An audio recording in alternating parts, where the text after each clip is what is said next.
부모님께서 돌아가셨을 때 한국에서 돌아가셨기 때문에 장례를 치르기 위해 한국에 나갔습니다. 그런데 제가 한국 장례식을 한 번도 접해보지 못했기 때문에 무엇을 해야 하는지 또 어떻게 해야 하는지 전혀 몰랐습니다. 미국에서는 장례를 치를 때 그저 가족들이 집에 있다가 시간이 되면 장례식장으로 가면 되는 것이었지만 한국에서는 하관하기 위해서 장지에 갈 때까지 장례식장에서 먹고 또 씻고 자고 그렇게 계속 그곳에 머무르는 것인 줄을 저는 알지를 못했습니다. 그래서 아버님 소천하셨다는 소식을 듣고 그날 한잠도 자지 못하다가 그 다음날 비행기를 타고 한국으로 가는 바람에 이틀 밤을 꼬박 세우고 갔는데 공항에서 저희를 픽업하신 성도님이 집으로 가지 않고 장례식장으로 바로 저희를 데리고 가는 바람에 당황했던 그러한 기억이 있습니다.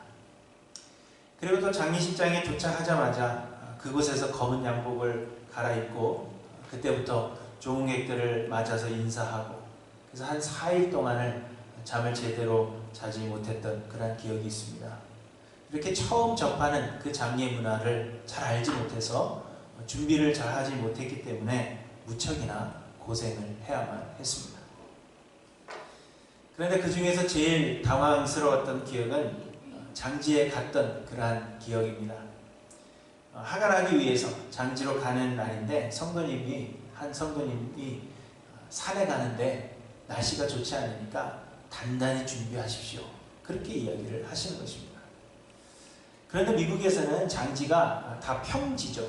차 타고 들어가서 거기서 하관하고 그렇기 때문에 저는 특별히 준비할 것이 없다 그렇게 생각을 했습니다. 또 한국도 교회 소유의 묘지였고 또 이름이 소망동산이에요. 그러니까 그냥 생각할 때 아름답게 잘 꾸며놓은 그런 묘지겠거니 그렇게 생각해서 별 준비를 하지 않고 특별한 것을 준비하지 않았습니다. 그저 미국처럼 옷만 따뜻하게 준비하면 되겠지, 옷만 따뜻하게 입으면 되겠지 그렇게 생각했고 산에 간다는 것은 옛날에는 다 무덤이 산에 있었으니까 그냥 장지에 간다 하는 표현을 아직도 산에 간다 그렇게 이야기를 하는구나 저는 그렇게 생각을 했던 것입니다. 그런데 막상 장지에 가는 날이 되어서 장지에 도착을 해보니 정말 산이었습니다. 날씨는 너무 안 좋아서 굉장히 춥기도 했지만 그날 눈이 펑펑 내렸습니다. 사람들이 관을 메고 이렇게 들고 양쪽에서 들고 올라가다가 산이 가파르고 미끄러워서 못 올라가니까 한 사람이 먼저 올라가서 줄을 관에다 묶어서 위에서부터 관을 막 끌어 올리는 것이었습니다. 저도 미국에서처럼 그저 양복 입고 구두 신고 그렇게 아무런 준비를 하지 않은 채 갔는데 이 구두가 자꾸 미끄러지는 바람에 장지에 올라갈 수가 없었어요. 그래서 옆에 있던 분들이 우비도 저에게 빌려주고 또 먼저 올라가신 분이 막 손도 잡아주고 나무도 붙잡고 붙잡을 수 있는 거라면 다 붙잡으면서 그렇게 겨우 산에 올라갔던 그러한 기억이 있습니다. 그리고 산에 오르고 보니까 다른 분들은 털모자에 우비에 등산화에 별의별 걸 다 준비를 하셨더라고요. 그제서야 산에 간다는 말은 정말 산에 간다는 그런 의미였구나 하는 것을 깨닫게 됐고 그리고 한국에서는 장례를 치르려면 정말 많은 준비를 해야 하는구나 그런 생각을 하게 되었습니다. 만약 다음에 제가 또 한국에 가서 장례를 치를 그런 일이 생긴다면 그때는 정말 잘할 것 같은데 이제 다 돌아가셨기 때문에 장지에 갈 일이 없을 것 같습니다. 그런데 여러분 이처럼 우리는 우리가 가는 길의 그 목적지를 알고 그 목적지에 맞게 잘 준비를 해야 하는 것입니다. 그런데 성경은 우리의 신앙생활을 목적지가 있는 길에 비유하고 있습니다. 예수님께서 말씀하십니다. 좁은 문으로 들어가라. 멸망으로 인도하는 문은 크고 그 길이 넓어 그리로 들어가는 자가 많고 생명으로 인도하는 문은 좁고 길이 협착하여 찾는 자가 적음이라 하셨습니다. 바울은 디모데후서 4장 7절에서 나는 선한 싸움을 싸우고 나의 달려갈 길을 마치고 믿음을 지켰으니 이렇게 고백하고 있는 것을 보게 됩니다. 그리고 지난주 말씀에서도 바울은 내가 달려갈 길과 주 예수께 받은 사명 곧 하나님의 은혜의 복음을 증언하는 일을 마치려 하면은 나의 생명조차 조금도 귀한 것으로 여기지 아니하노라 이렇게 말씀하셨습니다. 이처럼 우리의 신앙생활은 길을 가는 것이며 그 길에는 목적지가 있습니다. 그리고 우리는 그 목적지의 일을 준비를 해야 한다는 것입니다. 그렇다면 여러분, 우리 신앙 여정의 목적지는 과연 어디입니까? 그리고 여러분은 어떤 준비를 해야 하는 것인지 한번 생각해 보시기 바랍니다. 히브리서 9장 27절에 보시면 한 번 죽는 것은 사람에게 정해진 것이요 그 후에는 심판이 있으리니 이렇게 말씀하고 있습니다. 사람은 누구나 죽습니다. 그렇기 때문에 우리 인생의 목적지는 결국 죽음이라 그렇게 이야기할 수가 있습니다. 우리는 다 죽음을 향해서 지금 달려가고 있는 것입니다. 그런데 여러분, 그 죽음 뒤에는 심판이 있다 그렇게 말씀하고 있습니다. 그리고 우리를 심판하실 최후 심판주는 예수 그리스도이십니다. 마태복음 25장에도 말씀하십니다.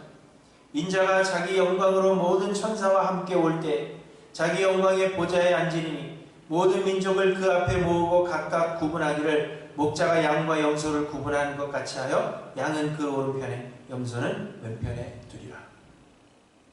이처럼 우리의 신앙 여정의 최종 목적지는 예수 그리스도입니다. 우리는 결국 예수 그리스도 앞에 서게 될 것입니다. 우리는 모두가 예수 그리스도를 만날 그 날을 기대하며 예수 그리스도 앞에 서기 위하여 우리 앞에 놓여진 길을 가는 것입니다. 그러므로 우리는 예수 그리스도 앞에 설 준비를 해야 한다는 것입니다. 에베소를 떠난 바울은 예루살렘으로 돌아가는 길에 있었습니다. 그런데 바울에게 있어서의 목적지는 예루살렘이 아니라 예루살렘을 거쳐서 로마에까지 가는 것이다 그렇게 이야기했습니다. 하지만 바울이 로마로 가는 것은 여느 선교 여행처럼 자유롭게 가는 그러한 길이 아니라 바울은 죄수가 되어서 메인 몸으로 가게 될 것을 알았습니다. 하나님은 바울에게 그가 로마에도 가야 한다 그렇게 말씀하셨을 뿐만 아니라 예루살렘에서는 결박과 환난이 기다린다 그렇게 각 성에서 증언하셨기 때문입니다. 곧 표면적으로 바울의 최종 목적지는 죄수의 몸이 되어서 가이사 앞에 가는 것이었습니다. 그렇다면 바울은 가이사 앞에서 자신을 변호할 그러한 준비를 하는 것이 옳은 것입니다. 하지만 바울은 그의 최종 목적지를 가이사 앞에 서는 것으로 여기지 않았습니다. 대신 바울은 예수 그리스도 앞에 서게 될 것이라 생각하고 예수 그리스도의 보좌 앞을 최종 목적지 삼았던 것을 우리에게 말씀하고 있는 것입니다. 왜냐하면 바울은 로마에서 순교할 것으로 예상했기 때문입니다. 바울은 그가 로마에 이르게 되면 그의 생을 마감하게 될 것이다 그렇게 기대했습니다. 그래서 바울은 내가 달려갈 길과 주 예수께 받은 사명을 마치려 하면은 생명조차 조금도 귀한 것으로 여기지 않는다 그렇게 고백하고 있는 것입니다. 바울은 예루살렘을 거쳐서 로마로 가게 되는 것이 그의 달려갈 길을 마치는 것이라 그렇게 생각했다는 것입니다. 그리고 밀레도에 온 에베소의 장로들에게도 이제는 여러분이 다 내 얼굴을 다시 보지 못할 줄 아노라 이렇게 이야기한 것입니다. 바울은 로마에서 순교를 예상했습니다. 그리고 바울은 죽음 뒤에는 심판이 있음을 알았습니다. 육체의 죽음은 끝이 아니라 영원한 삶의 시작이, 그 영원한 삶을 시작하기 전에 예수 그리스도 앞에 서게 될 것을 바울은 알았다는 것입니다. 그래서 바울은 가이사 앞에서 자신을 변호할 그러한 준비를 하는 것이 아니라 최종 심판주가 되시는 예수 그리스도 앞에 설 준비를 한 것입니다. 가이사 앞이 그의 최종 목적지가 아니라 최후의 심판자가 되시는 예수 그리스도 앞에 서는 것이 우리 인생의 최종 목적지임을 바울이 알았기 때문입니다. 그리고 바울은 오늘 본문에서 이제 다시는 만나지 못할 수 있는 그러한 사람, 하지만 바울이 애정을 쏟았던 그 에베소의 장로들에게도 그들의 신앙 여정의 목적지는 예수 그리스도이심을 알려주면서 그들도 주님 앞에 설 준비를 하도록 권면하기를 원했던 것입니다. 이제 다시는 그들을 만나지 못할 것이라 생각했기 때문입니다. 나는 나의 달려갈 길을 다 마치고 이제 우리 인생의 최종 목적지인 예수 그리스도 앞에 서게 될 것이고, 나는 그러한 준비가 다 되어 있는데 이제 다시는 보지 못할 여러분들도, 나의 애정을 쏟고 있는 여러분들도 여러분의 인생의 최종 목적지는 예수 그리스도 앞이고 우리는 모두가 예수 그리스도 앞에 서게 될 것임을 기억하고 여러분도 준비하십시오. 그것을 권면해 주기 위해서 에베소의 장로들을 밀레도까지 오게 불렀던 것입니다. 사랑하는 성도 여러분, 우리 인생의 최종 목적지는 최후 심판주가 되시는 예수 그리스도의 보좌 앞입니다. 우리는 모두 예수 그리스도 앞에 서게 될 것입니다. 여러분은 과연 예수 그리스도의 심판대 앞에 설 준비를 하고 계십니까? 언제든지 주께서 우리를 부르시면 그 주님 앞에 서게 될 터인데 여러분 설 준비가 되어 있는지, 자신이 있는지 여러분 한번 돌아보시기 바랍니다. 그리고 만약 그렇다면 여러분은 어떻게 주님 앞에 설 준비를 하셨는가 한번 돌아보시길 바랍니다. 오늘 본문은 주께서 우리를 심판하실 때 그 심판의 기준이 무엇인지, 우리가 주님 앞에 서게 될 그 날을 준비한다는 것은 과연 어떻게 준비를 해야 하는 것인지 몇 가지로 우리에게 말씀해 주십니다. 첫째로는 복음을 전해야 한다 하는 것입니다. 바울은 이야기합니다.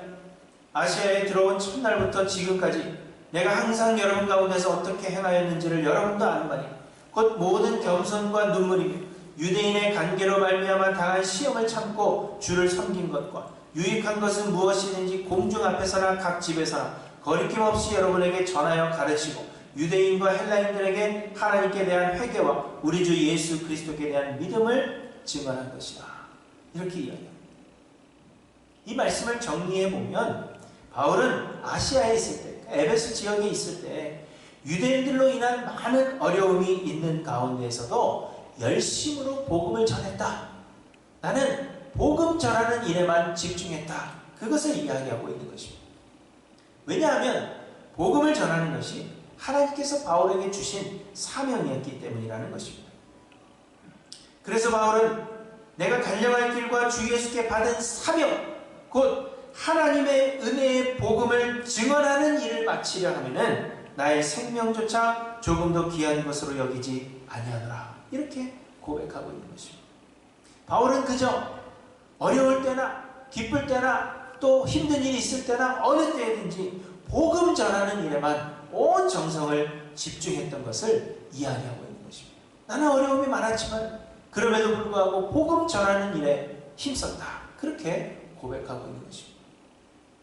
그래서 바울은 또 이렇게 자신 있게 선언합니다. 26절부터 보시면 그러므로 오늘 여러분에게 증언하거니와 모든 사람의 피에 대하여 내가 깨끗하니 이는 내가 꺼리지 않고 하나님의 뜻을 다 여러분에게 전하였습니다.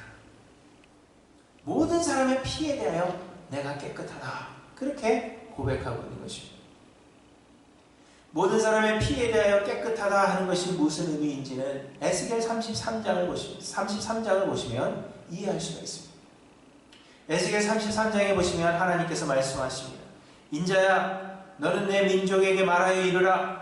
가령 내가 칼을 한 땅에 임하게 한다 하자. 그 땅 백성이 자기들 가운데 하나를 택하여 파수꾼을 삼은 그 사람이 그 땅에 칼이 임함을 보고 나팔을 불어 백성에게 경고하되 그들이 나팔 소리를 듣고도 정신 차리지 아니하므로 그 임하는 칼에 제거함을 당하면 그 피가 자기의 머리로 돌아갈 것이라. 그러나 칼이 임함을 파수꾼이 보고도 나팔을 불지 아니하여 백성에게 경고하지 아니하므로 그 중에 한 사람이 그 임하는 칼에 제거당하면 그는 자기 죄악으로 말미암아 제거되려니와 그 죄는 내가 파수꾼의 손에서 찾으리라. 바울은 하나님께서 자신에게 파수꾼의 사명을 주셨음을 깨달았습니다.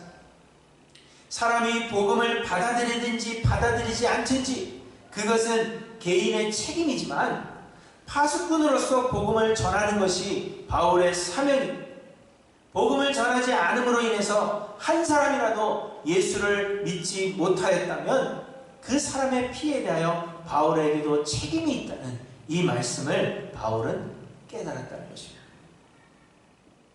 그리하여 바울은 복음을 전하지 못하게 하는 많은 방해에도 불구하고 복음 전파에 힘썼던 것을 우리는 보게 됩니다.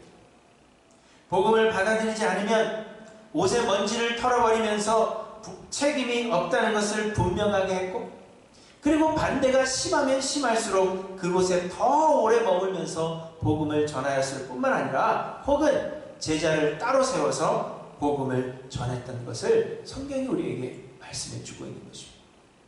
바울은 어떠한 어려움이 있다 할지라도 복음 전하는 것을 포기하지 아니하였고 파수꾼의 역할을 감당했음을 우리에게 보여주고 있습니다. 그렇기 때문에 바울은 내가 모든 사람의 피해에 대하여 깨끗하다 그렇게 선언하고 있는 것입니다. 많은 사람들이 여전히 예수를 믿지 않고 있지만 그러나 그들이 예수를 믿지 않는 것은 바울이 복음을 전하지 않았기 때문이 아니라 바울은 열심으로 복음을 전했을지라도 사람들이 복음을 받아들이지 않은 것이기 때문에 그들의 피해에 대하여 나는 깨끗하다 그렇게 선언하고 있는 것입니다.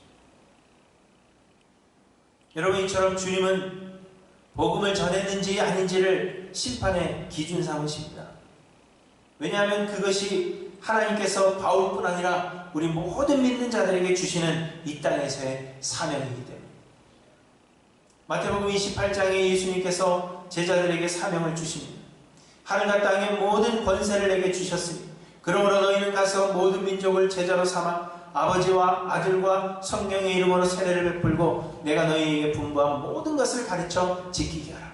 볼지어다 내가 세상 끝날까지 너희와 항상 함께 있으리라.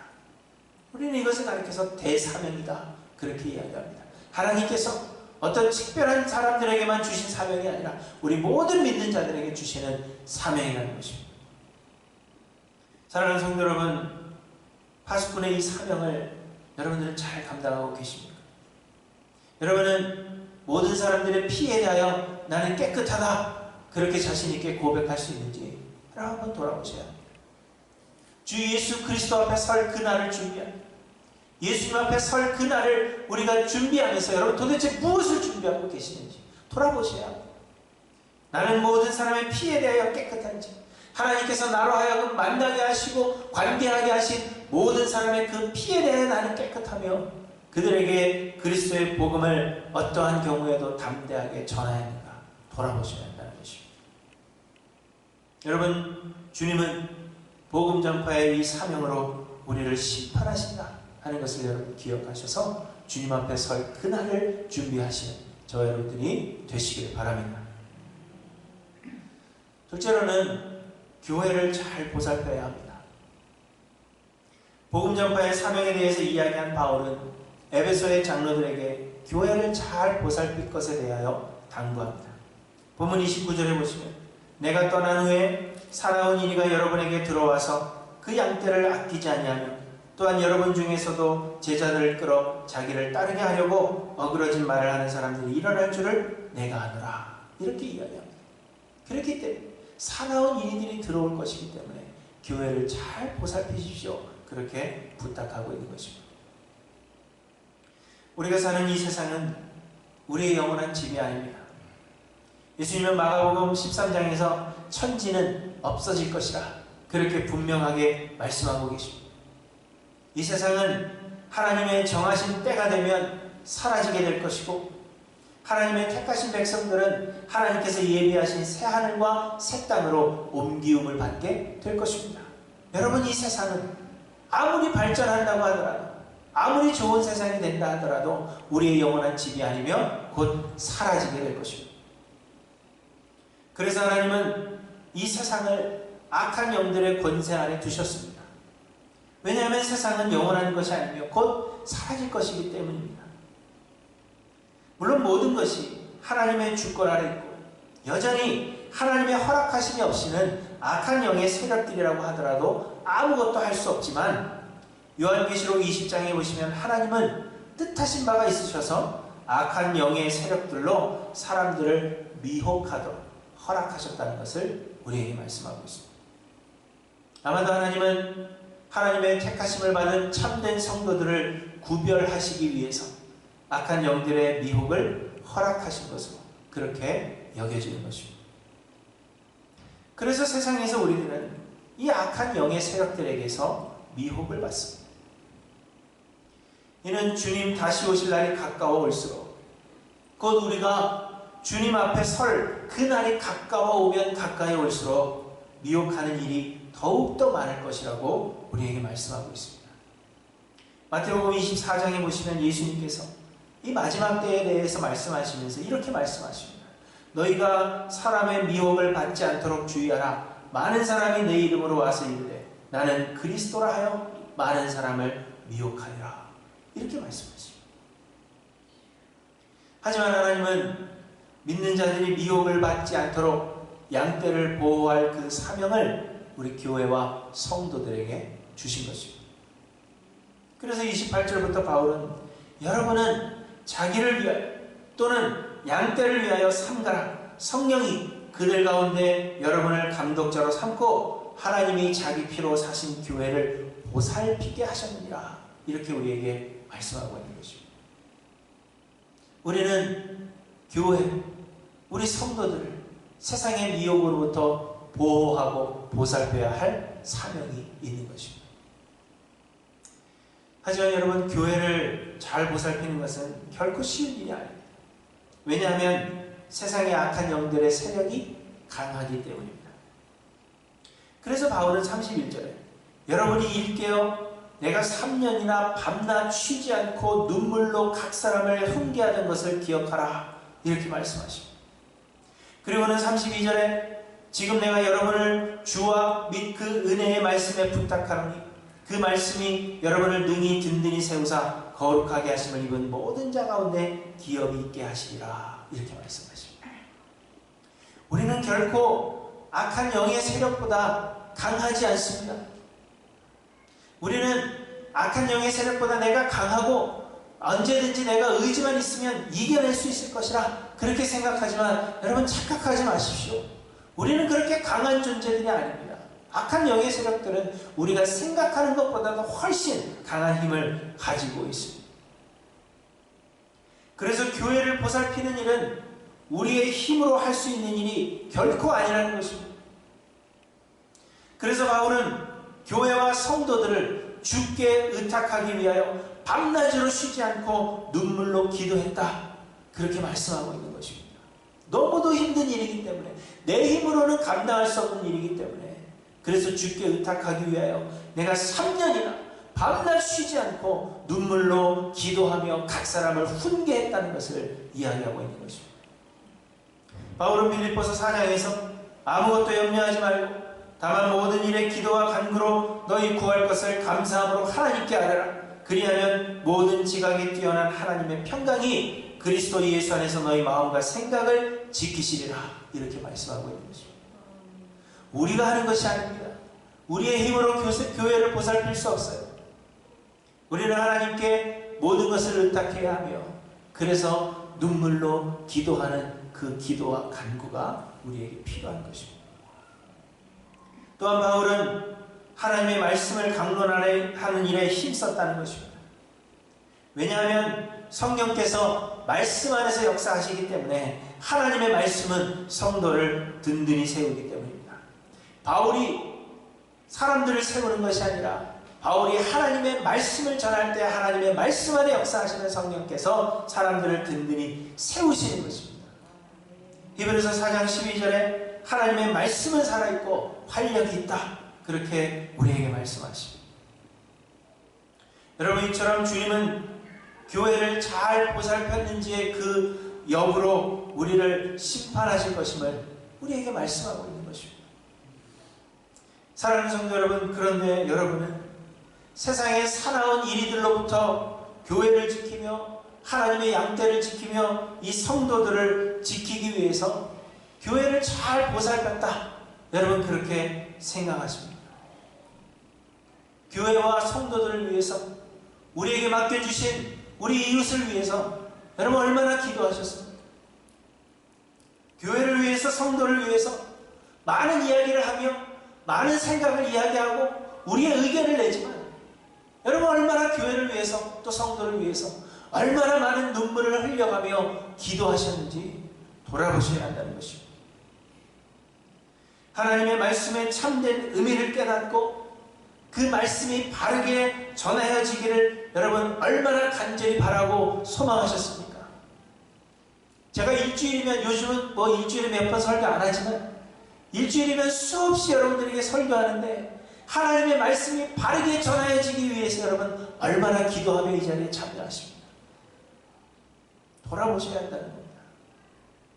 우리에게는 교회와 성도를 돌아보아야 할 이 험한 세상에서 사나운 이리들이 양떼를 물어가려고 힘쓰고 있는 이 세상에서 교회와 성도를 지켜야 하고 보호해야 할 그러한 사명이 우리에게 있다는 것입니다. 그런데 그 사명을 우리 힘으로 감당하지 않고 우리가 기도할 때, 그리고 하나님의 말씀이 바르게 전하여질 때 성도와 교회를 하나님께서 주의 성령으로 보호하시는 것입니다. 여러분 이 사명을 잘 감당하셨는가 돌아보시면 그리하여 주님 앞에 설날을 준비하신 저 여러분이 되시기를 바랍니다. 그리고 셋째로 보상을 탐하지 말아야 합니다. 바울은 장차 주님 앞에 설날을 기대하며 그날을 준비했습니다. 예수 그리스도의 복음을 많은 반대와 저항에도 불구하고 꺼리낌 없이 유익한 것은 무엇이든지 전하여 주었으며 많은 눈물의 기도와 하나님의 말씀으로 밤낮으로 교회를 보살피는 일에 힘썼다고 고백하고 있습니다. 그러나 이 모든 수고에도 불구하고 바울은 그 어떤 보상도, 그 어떠한 것도 기대하지 않았다는 것을 이야기해주고 있습니다. 본문의 33절부터 보시면 내가 아무의 은이나 금이나 의복을 탐하지 아니하였고 여러분이 아는 바와 같이 이 손으로 나와 내 동행들이 쓰는 것을 충당하여 범사에 여러분에게 모범을 보여준 바와 같이 수고하여 약한 사람들을 돕고 또 주 예수께서 친히 말씀하신 바 주는 것이 받는 것보다 복이 있다 하심을 기억하여야 할지니라. 이렇게 말씀하고 있습니다. 아시는 대로 바울은 사도로서 많은 권한을 가지고 있었습니다. 특별히 성도들을 위해서 신령한 것을 뿌리고 성도들에게서 육적인 것을 거둘 수 있는 권한을 하나님께서 주셨다. 그렇게 이야기하고 있습니다. 그럼에도 불구하고 바울은 그리스도의 복음에 아무런 장애가 없게 하기 위하여 사도로서의 권한을 하나도 쓰지 아니하였다. 그렇게 고백하는 것을 보게 됩니다. 여러분 지난주 말씀대로 세상의 모든 것이 하나님의 계획하신 가운데 있고 또한 하나님의 은혜입니다. 우리의 구원을 하나님은 태초부터 계획하사 우리가 죄인 되었을 때 먼저 우리를 찾아와 주시고 우리를 만나 주시고 우리를 택하여 주신 것입니다. 예수 그리스도를 보내사 십자가에 달려 죽게 하심으로 우리의 죄값을 대신 치르셨고 성령을 우리에게 보내주사 우리로 하여금 믿게 하시기에 그 믿음을 우리의 의로 인정해 주신 것입니다. 그리고는 우리에게 보내주신 성령께서 우리를 떠나지 않으시며 우리 안에서 역사하사 예수 그리스도를 닮는 거룩함을 이루어가게 하실 뿐만 아니라 우리 안에 소망을 두고 하나님의 계획하신 일들을 친히 이루어 가시는 것입니다.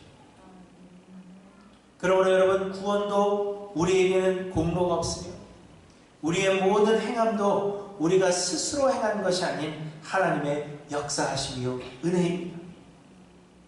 그렇기 때문에 우리는 사실 보상을 기대하거나 요구할 만한 그러한 자격이 되지 못하는 것입니다. 그러나 하나님은 우리를 사랑하십니다.